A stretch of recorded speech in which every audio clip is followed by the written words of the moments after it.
Mutant Mania takes over America. One Piece gets some interesting episode descriptions, and the DC universe not quite rebooted. All that today's episode on Breaking Geek Radio, the podcast.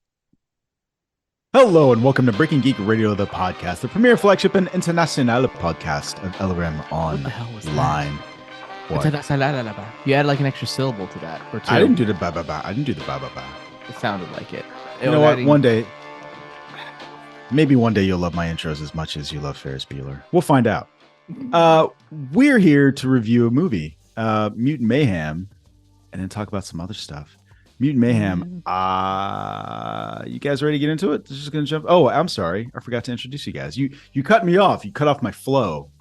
I had like a whole thing. I threw off your groove. You threw off my groove. There's a thing. I say, like, you say a thing, and then I say a thing, and I'm like, hey, I'm this person. You guys are like, I'm these people. So fuck it. Who are you guys? Who are you all?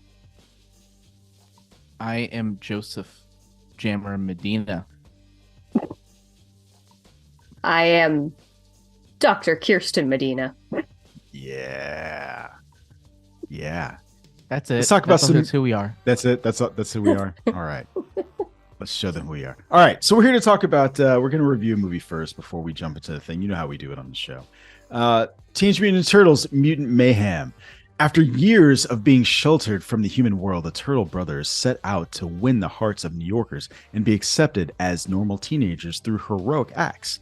Their new friend, April O'Neil, helps them take on mysterious crime syndicate, but they soon get in over their heads when an army of mutants is unleashed upon them.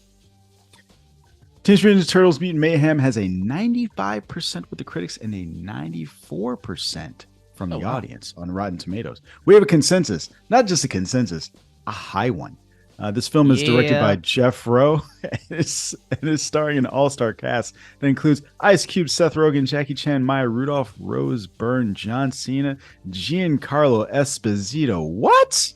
God damn, shit's stacked. Who wants to go forward with their non-spoiler post? We call them posts now. Tweets are dead because X. Are we abandoning Threads again? Is Threads no longer a thing? So we're on X now. They're all just posts.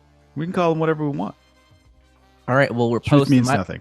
My post is TMNT. Mutant Mayhem is a beautiful and heartfelt movie that brings almost everything that I would want out of a Ninja Turtles movie, despite being a teensy bit on the slow-paced side. Okay. Doctor. Do you want my rating at all, or I don't remember how this goes. You got to remind me. Sure. What's your letter grade? Oh, shit, I wasn't ready. I don't know why I asked. So you reminded me of the thing, and you're just like, too soon. Too soon. Let her do her thing first. We'll talk about. It's like calling over the waiter. It's like calling over the waiter and be like, you know what? I need a minute. Yeah, it really is. My bad. You didn't take my order? Wait, never mind. Never mind. I'm not ready yet. Wait a minute. I'm gonna need a second. Doctor, would you like to? I'm not ready yet. Jammer took my stuff. Yeah, I think it was the best TMT movie ever, but that's really not saying much. Coming in hot. Well, to be fair, there's a good 2007 movie that I'm sure you haven't seen. I have not seen that one. I'm gonna interrupt. What? Not saying. Not you're fired. Wait. Not welcome back. I'm sorry. I love the 90s ones, but no, I thought it was a really good movie, really heartfelt, definitely a little bit slow paced. There was times where I just wanted stuff to happen and it was a little predictable, but really beautifully done still. And I appreciated what happened.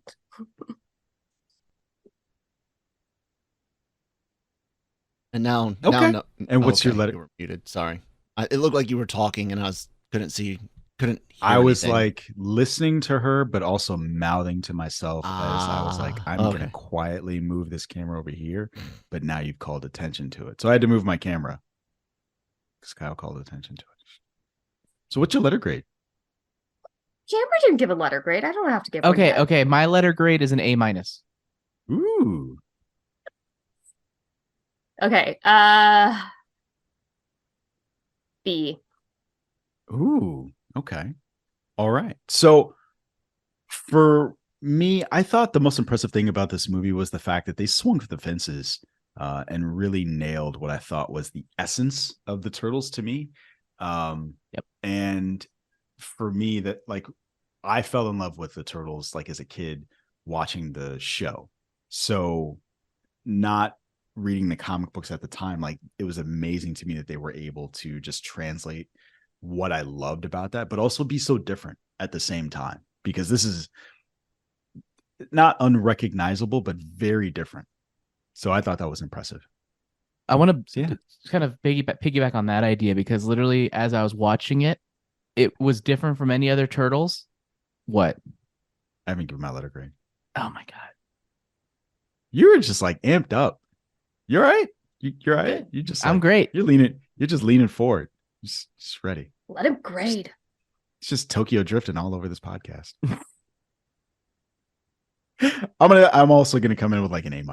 I'm gonna give it an A-. So Why I'm not an sorry.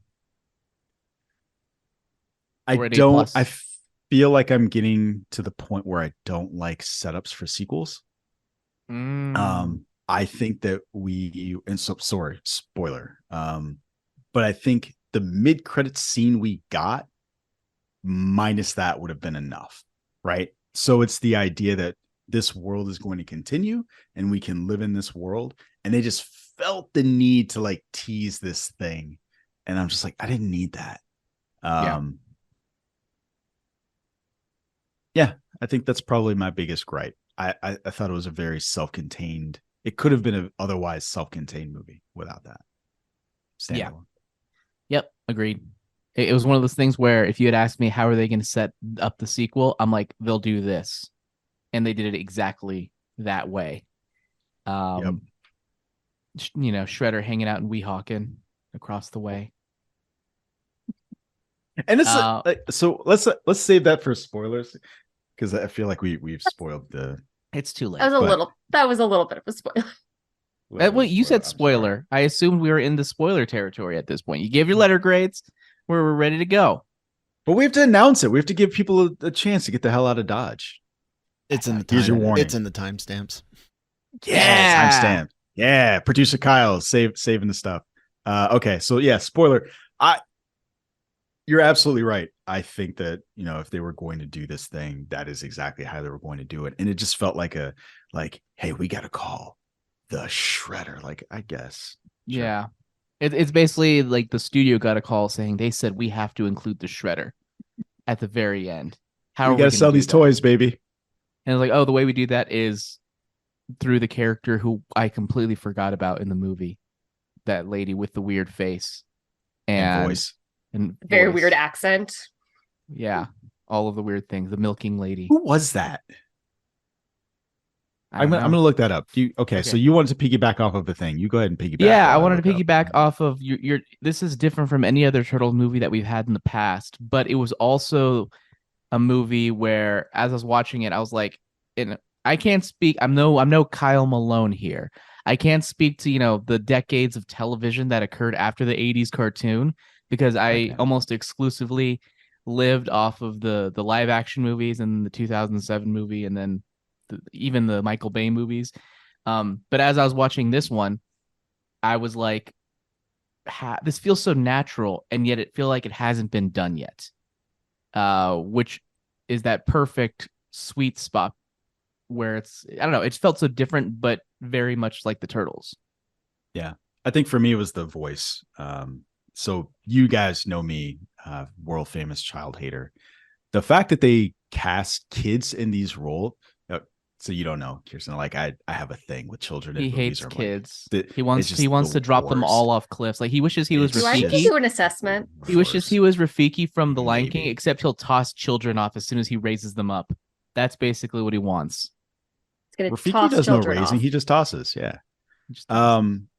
I think that just the introduction of them as kids just completely, at least for me, changed the dynamic of who they were and how they emoted. And when you talk about how natural it was, to me, it was almost as perfect as it could be. Just, I loved hearing them as actual teenagers. And it added something. It added a layer to all of the fighting and all the freakouts and all the fights. And like, and I mean, when I say fights, I mean like the bickering amongst each other and the teasing.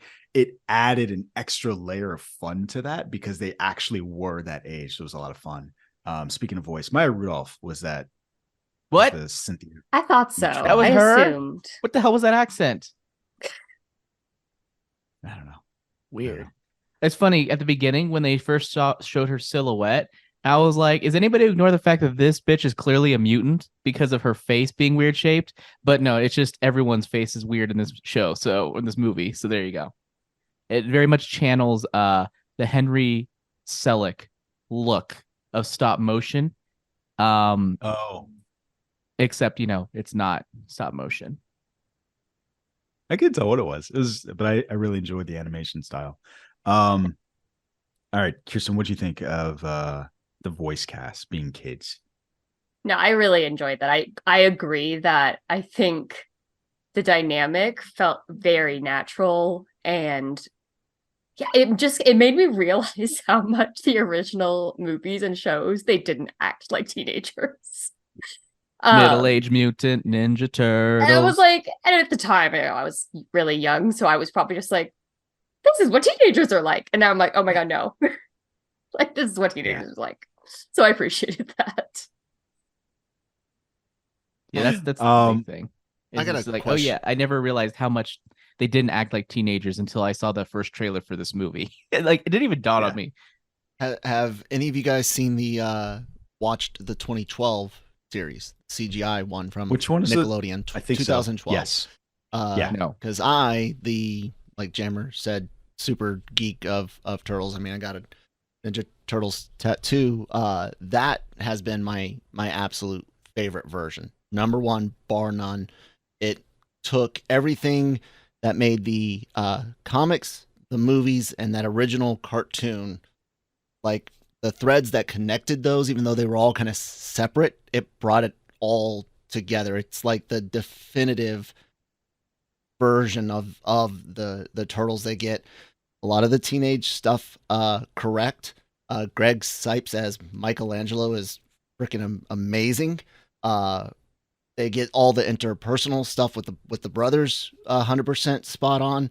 The stuff with Splinter is great. I believe it's available on Paramount, and I think Netflix. I saw it last night. So I highly suggest anyone that's definitely, if you enjoyed this and you haven't seen that, check that one out. Did you see it, Kyle? So Not yet. We're still dealing with stuff here at home, but we want to. Yeah. So I've seen both. And I think that Michelangelo is probably the standout in that show as a teenager. Like, I think they did a good job of like him as a teenager. Everyone else still seems slightly older. Like, these kids Donnie? feel like they are Really? 15. No. Like, Donnie comes off real immature. Watch this and you'll be like, no, that's a 15-year-old. I could see some of that. Sure. I think there was something about it, but I think in terms of the lore, I think it is harder to compete with a television show. So like 2012 really dug into the lore and did a good job of like setting up these characters. You see a lot more of like who the Shredder is and all this other stuff and who Splinter is as a character. And April is probably as close to she is in this movie because she's a kid. She's about their age. Or it's supposed to be. So it's different in that regard. And we got Karai. I like both. We keep ignoring Karai, and we got Karai, which was great. So yeah, other thing I was gonna ask you guys, I forgot what it was.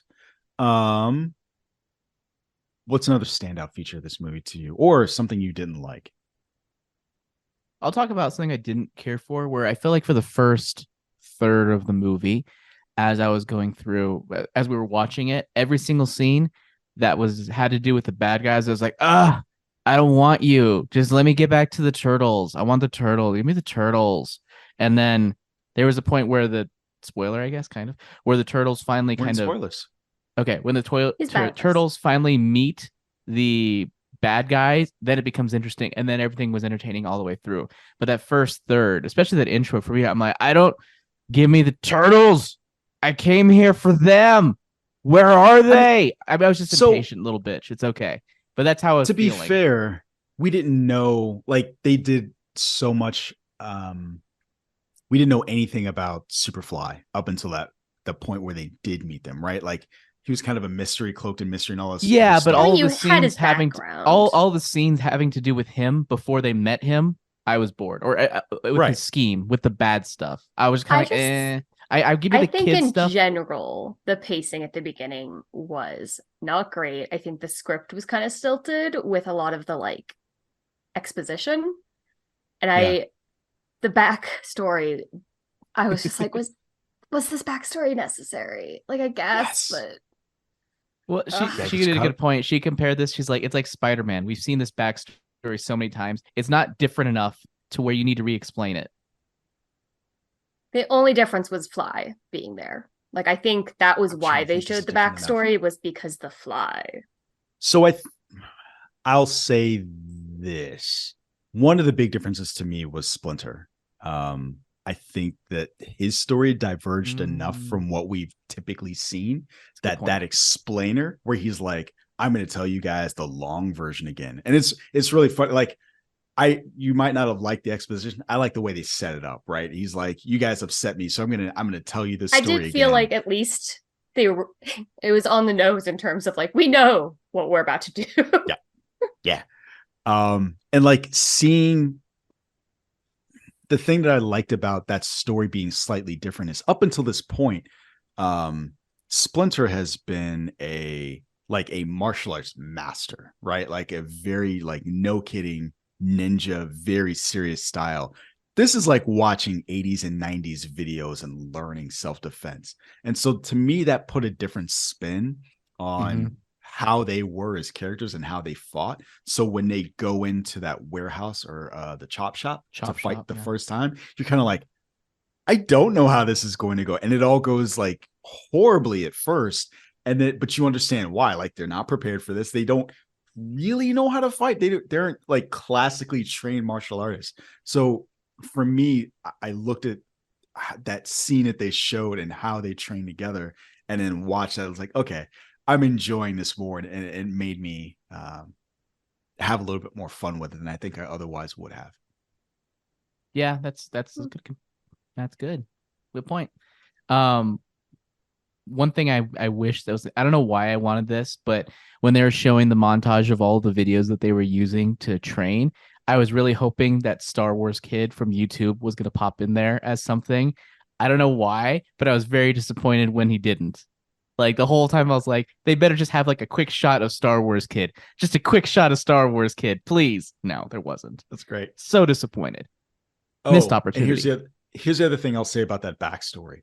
Up until this point, Shredder and Splinter's backstories were always merged. They were always very closely linked. And in this, there's like, as far as we know, nothing, right? We could find out in the sequel, but it seemed like they did a good job of like, no, it's just this.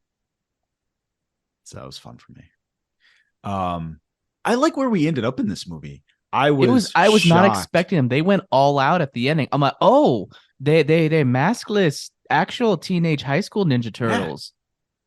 Yeah, it again, to me, that relates to the idea of like really reimagining and kind of swinging for the fences. Like when Michelangelo's mask falls down through the sewer and like Splinter catches him. I was actually kind of sad. Yeah. I really like that. They're moving on. They're growing up. And also they did a good job, at least from not a good job, an interesting job of setting up different relationships between some of these characters, like Bebop and Rocksteady, traditionally villains. And while they started out that way, they're like fighting downstairs like bigger brothers in the sewer. And so it's like that adds an interesting dynamic to what the relationship currently is. And what, if anything, are they going to do with that in the future? Are they going to become who we think they are? I hope not. I was telling Kirsten hope the whole not. time I kept waiting for the heel turn with those two. I kept waiting, and then it didn't happen, and I was like, "Oh, that's interesting." Mm-hmm. Okay. I loved the end with the bad guys kind of coming together and turning, and the humans coming in. I loved it. That was one part of the movie that I was just like, I think was done perfectly. Yeah, Yeah, I was telling Kirsten it's like the Amazing Spider-Man moment yes. when all the cranes turn in and stuff. Like, we gotta help Spider-Man. I can't do a New York accent, Listen, but that's what No, I was you saying. cannot. Every Spider-Man movie, there's that moment, right, where New York like becomes a character, and they're like, "Oh, we have to help out the heroes," and that's what this was, right? So like, Tobey Maguire saves them, and then they like start trying to fight Doc Ock. Remember, and it's like, you're not going to survive that fight. But yeah, New York specifically just becomes a character to help out whatever hero.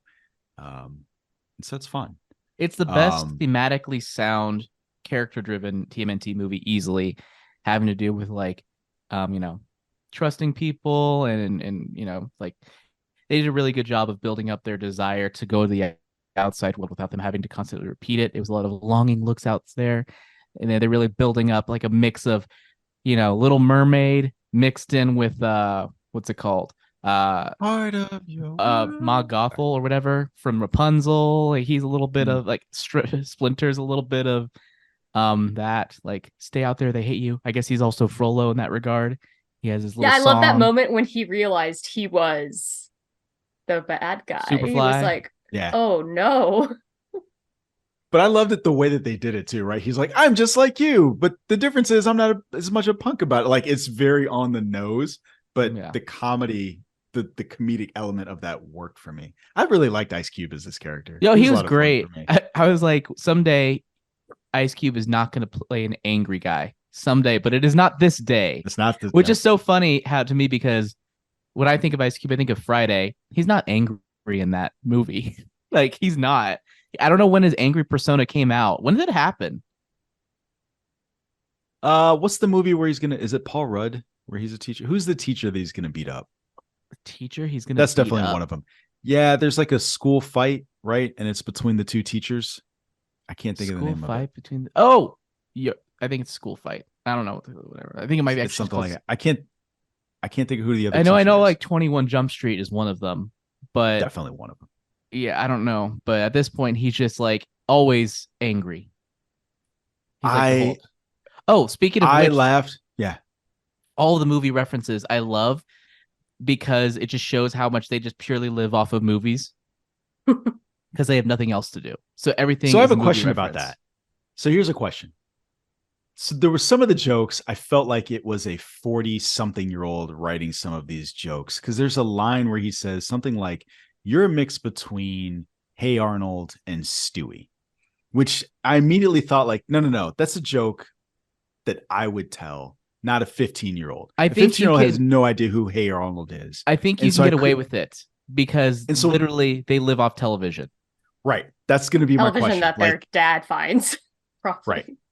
So it's like they're talking about Ferris Bueller. It's Hey Arnold. And I'm like, kids aren't watching that stuff. I don't know. But they literally have no social lives. Yeah, like literally, and also the Ferris Bueller, they just saw it. We saw them see it. So no. But they knew. Well, I got the impression that maybe they didn't. I mean, granted, they knew. They decided to walk out. I guess before the movie was done. So maybe they have seen it already. So maybe. Yeah. I don't know. Who knows? Like Tokyo drifting all over. I thought that was great too. Yeah, and I really like the action scenes.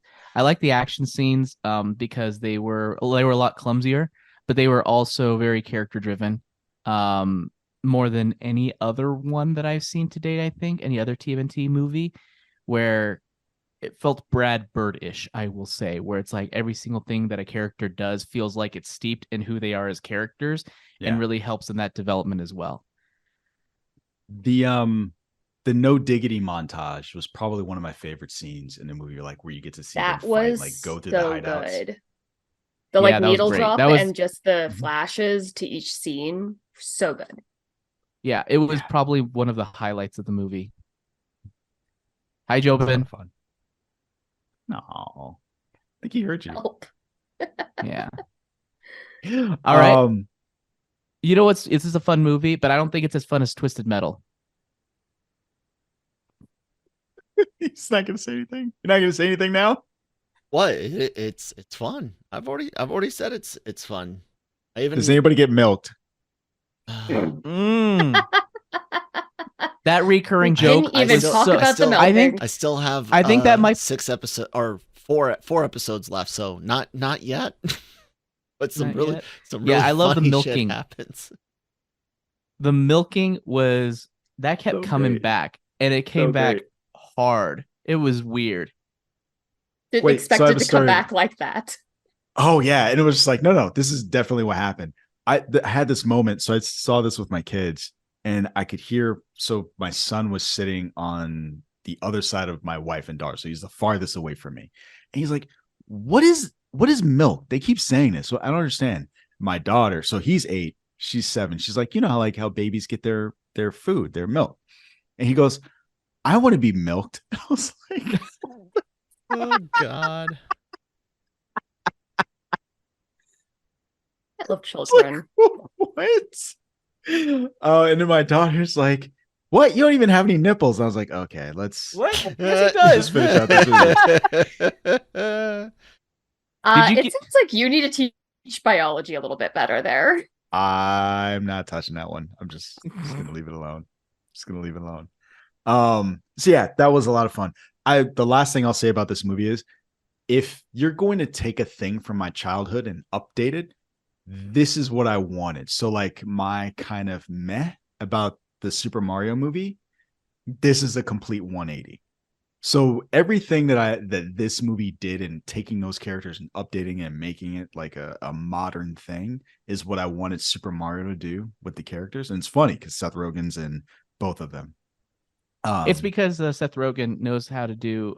He knows characters, and it wasn't just about the world. It was about Sure. the character arcs. Mario's fucking just fun world, and that's it. Is it? I don't even Yeah. think it was a fun world. But yeah, Fair. I mean, that's my final thought. fair enough. Yeah, that's it. Es todo. That's it. That's todo. All right. Get some news.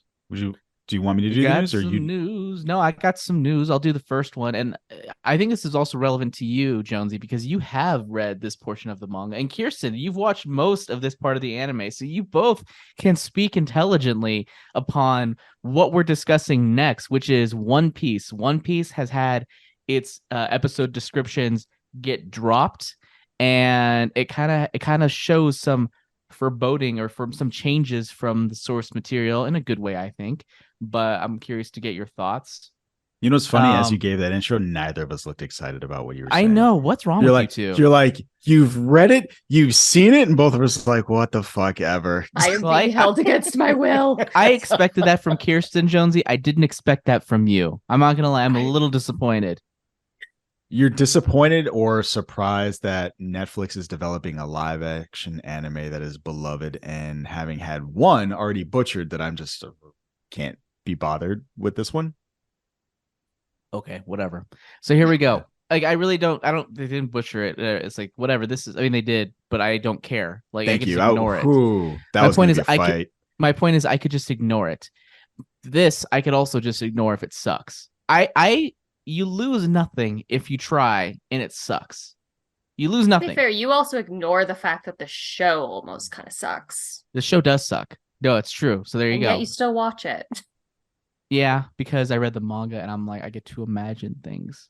I wish that they would take more liberties. So that's one of the reasons why I'm happy about this. Is my big beef with manga to anime adaptations is that they are almost, a lot of times, especially in shonen, scene for scene, shot for shot a lot of times.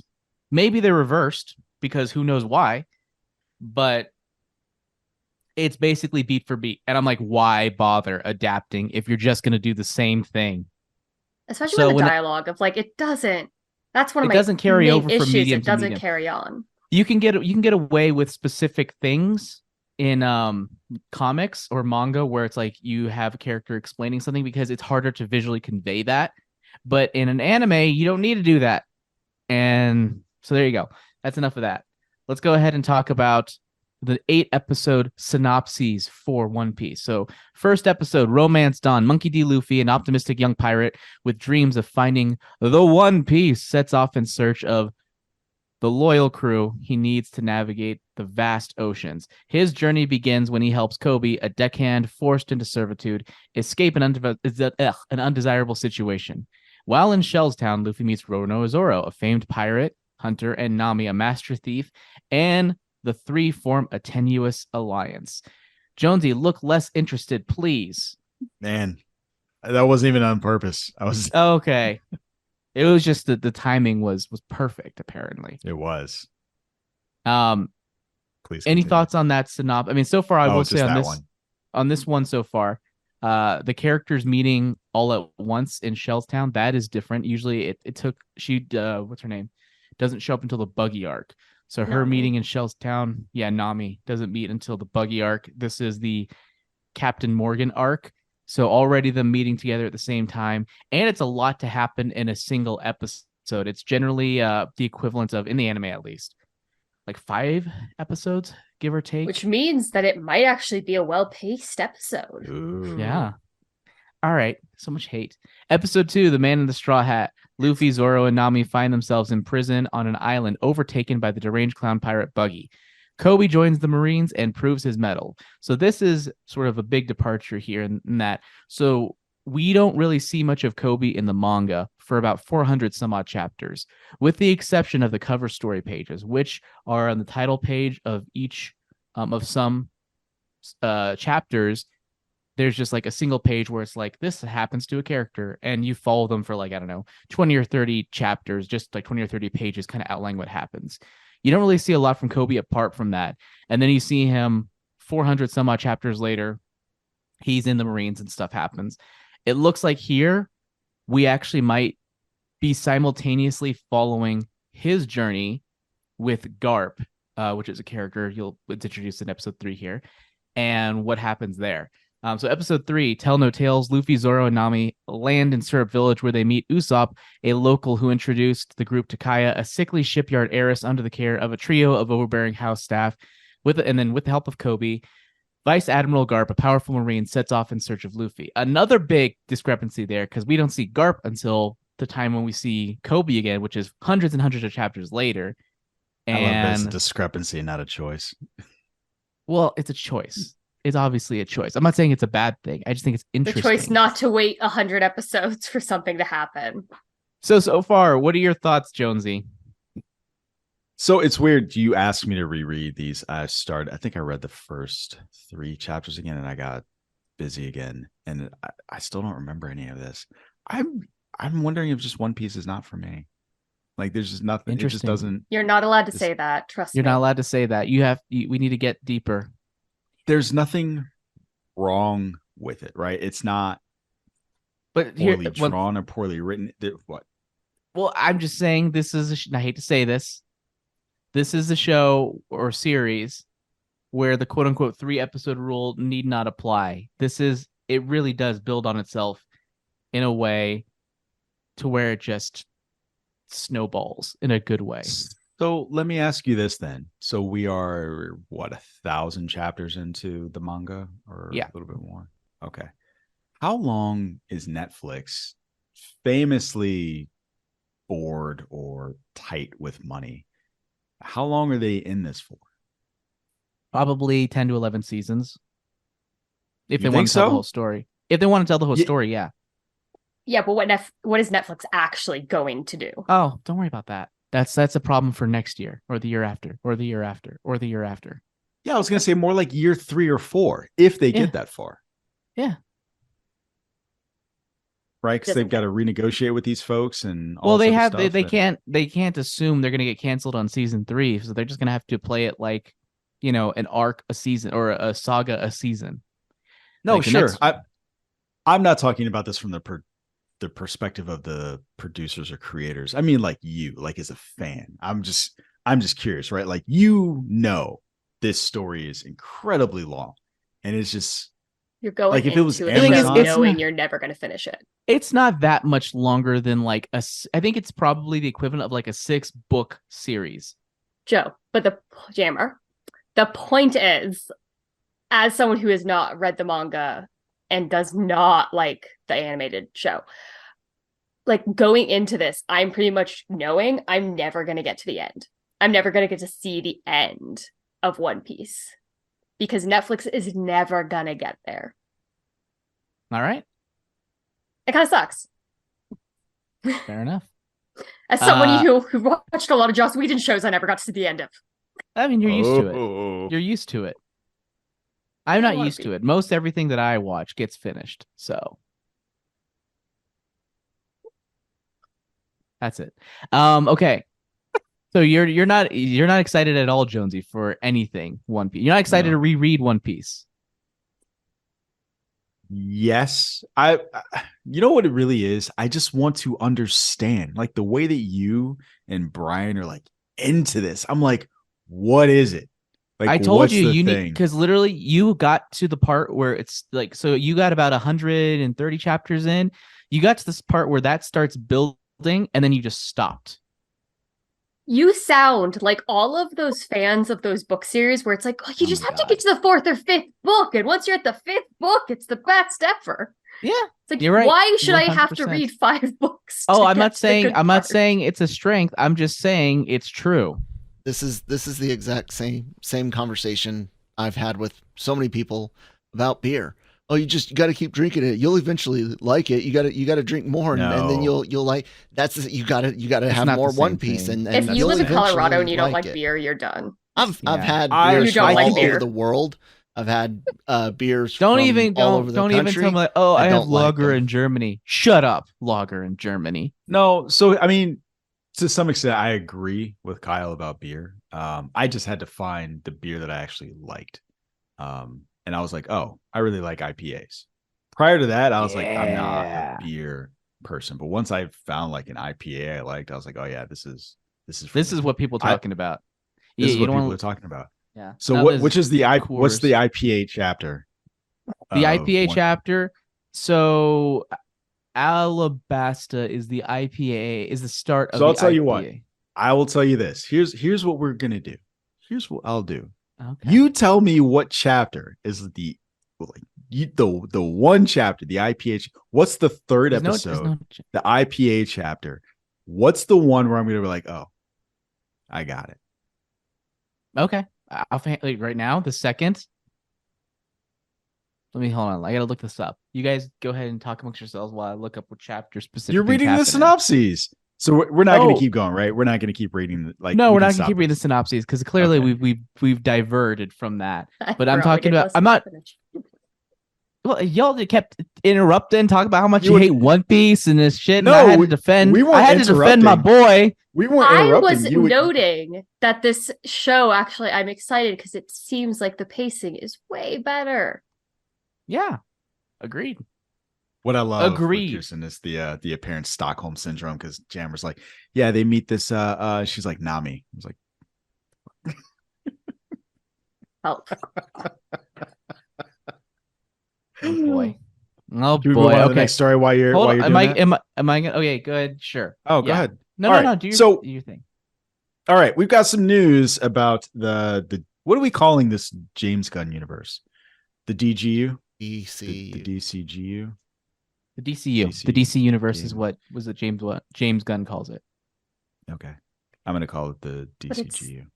I agree. Yeah. What's G? All right, so what's that? Gun. Oh, the Gun universe. Oh, sorry.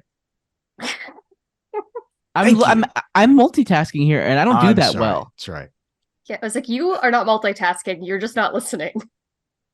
So after the giant turd of the Flash, we've got some news coming out of the DCEU or the DCU. I'm not entirely sure. We've got Gal Gadot, who has a quote. Where was she? She was doing an interview, presumably about a thing. Anyway, she says, "I love portraying Wonder Woman." Gadot says, "It's so close to and dear to my heart. From what I heard from James Gunn and from Peter is that we're going to develop a Wonder Woman together." So after reading that out loud myself, I kind of understand a little bit more. What she said is that she heard it from James and Peter, which I guess is slightly better than what it was before. Anyway, In other news, Gal Gadot has also been sniped. We don't know by who, but she's gone. She was taken out by a hitman. The DCU hit people for talking too much. That sounds like something that no one should have said. She shouldn't have said that. It sounds like the fact, like, oh yeah, I heard from James that we're going to be doing that. Yeah. So one more thing. Godot said in the casting. Oh, this is about Superman Legacy. Nobody cares. Anyway. So yeah, that's the quote about Wonder Woman 3. Given what we saw from 1984, and that I'm assuming that Jenkins is not coming back to do this film that they may or may not be developing with Peter and James. How do you guys feel about this film? Because apparently it's not a reboot, right? Or is it? That's the confusing part, isn't it? Just because I remember James Gunn in his little description of what the DC universe is going to be having. He says specifically a couple things. He says, the Flash will reset the DCU. And I'm like, okay, I saw the Flash. Didn't really reset the DCU at all. George Clooney. I guess, but didn't really just reset it in a way that makes sense or in a way that I feel like contributes to an actual story. So it's very unhelpful. It's probably similar to Star Trek and like the Kelvin Chris timeline Pine movies resetting, which was really just like, there's just multiple timelines now. Don't worry about it. I guess in that way it did. And then Blue Beetle. I think he mentioned that Blue Beetle is going to be like the first superhero in the DC universe. But Blue Beetle is tracking to do poorly, so I wouldn't be surprised. Is it? Like, never mind. I think it's tracking to do like 30 million or something in its opening weekend. But so I'm trying to think here. What was my point here?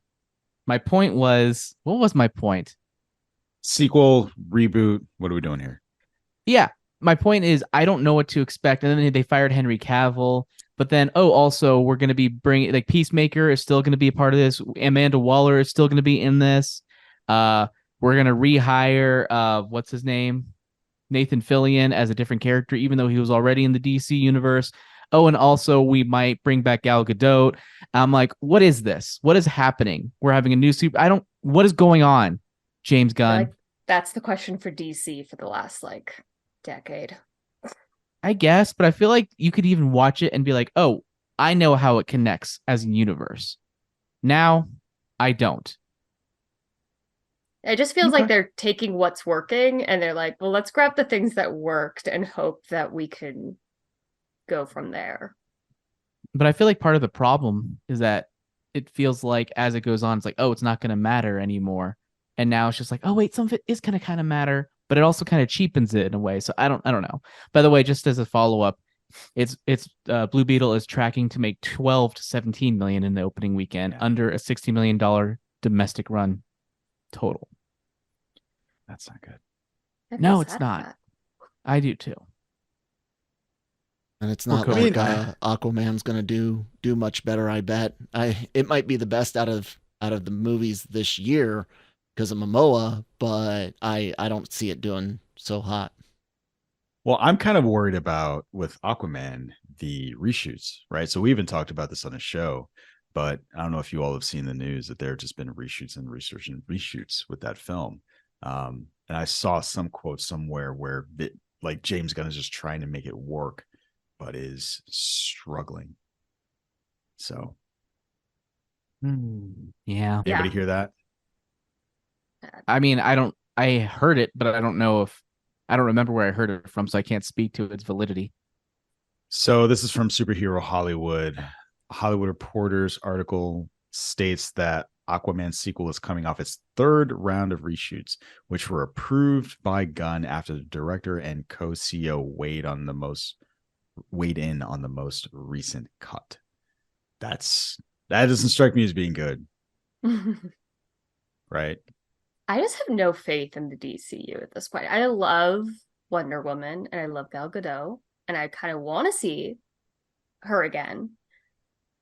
But I don't think I've been excited for a DCU movie in like years. When was the last one you were excited for? I don't even know. I can't think of any. I think Wonder Woman too. I was excited for the Snyder Ooh. cut. Yeah. So I was gonna say those probably two. So 84 and the Snyder cut. Oh, and the Suicide Squad I was kind of excited for. I yeah. ended up loving call. that. I was not excited for it because I had absolutely no Yes. faith, because Suicide Yes. Squad is a movie that made me so angry. Yeah, and Peacemaker Why? I was not excited for either. But then The I was original So like- really what Suicide we're Squad. saying is we like James Gunn stuff. I feel like that's what we're saying here. I liked Harley Quinn. Yes. It's okay. Birds of Prey. It was all right. It's not bad. It's not bad. They- I The mean, best they've scene had- ever in a they've had some superhero good- movie is in Birds of Prey, when I don't remember who does who, but they throw the hair tie and put her hair up mid-fight. Best scene. As a woman with long hair, I was like, that is so realistic. Makes sense to me. Anyways, Jonesy So- can't relate. I can't. So, Kirsten, on the sequel, reboot, whatever, does it matter to you? Like, do you care? Do you have a preference for what do you want it to be? as long as it's done well, no. Like Okay. I said, I haven't really been excited, so I have no faith in it. So I don't have like a vision of what I want from it. It's just like, it would be really cool to have another movie of Gal Gadot as Wonder Woman. That's good. I think for my part, I think it'll be fun if they find a way to tie it into Superman Legacy. Only because I really like the Superman Wonder Woman dynamic. And so it'd be fun just to see what they're like. I know a lot of people have problems with her as Wonder Woman. I like her portrayal of Wonder Woman. So it'd be fun. I mean, I guess, one potential difference you have with Wonder Woman is she's kind of ageless. So you almost don't need to recast her because she is the same, presumably, throughout the most of the timeline of like the DC Universe stuff, no matter which timeline. Yeah, I could see that. I guess I just justified it. Well, there you go. That just happened. I kind of convinced myself on that one. Okay, you know what, guys? I'm open. I am open to this. Sorry, I got to back up. Yeah. I'm open to this. Yeah. No. I just think at the end of the day, what I think Kirsten said it correctly. I think that what the Flash means is that we just have the opportunity to break into a different timeline. Wonder Woman 3 will probably be its own separate film that rounds out the trilogy and pays off the Linda Carter stuff that we saw at the end of the other one. And so there's no need to tie it into that. By the way, Kirsten hasn't seen The Flash yet. She didn't go with me. I didn't drag her to it. Don't effing worry about it. You're good. You're better for it. No, I don't make her watch it No. because I want to watch it again. Fight. Call the police. All right. What else? Anything else? Did you find the thing you were looking for? You were supposed to be looking up. So something. if you haven't liked the series by chapter 217, then I would be surprised. That's But that far I will from say- where I stopped. Yeah. But there's a whole saga that you didn't get to.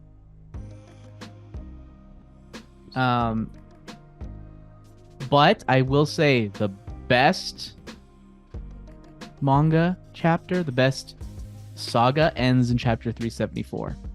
Jesus Christ. So what you're really saying is 374. You're not saying 217. Well, I'm saying most people are 217. Like I was already in at that point. Just read 400 chapters and get back to it. But Yeah, you're hedging your bets. 374. Yeah, I am. 374 is like peak. In my opinion, it never got better after that. I was just about to ask you. So what you're telling me is you've read almost 600 chapters and still thinking about. Yes. It's like a perfect storm of conflict in that saga. That's not good. No, Okay. it's great. It's good. There's good stuff after that, but I'm saying that was the best. Okay. All right. Sure. Whatever. All right. Anything else? You guys get anything else? Would you like to No. discuss anything else? We good? No, Should we shut we're it down? done. Should we shut it down? All right. Shut it down. All right. So, dear listener, if you like what you heard, do all the socials. Also, jump on Discord. Let us know what you think of Teenage Mutant Ninja Turtles. Let us know what you think is going on with the DCU. And, you know, how much of One Piece have you read? And how far should I get into One Piece before I can stop? Before Jammer will fucking stop staring at me like that. Anyway. Folks, as always, thanks for listening. We will catch you on the next one. Hasta lasagna. Don't be getting any on you.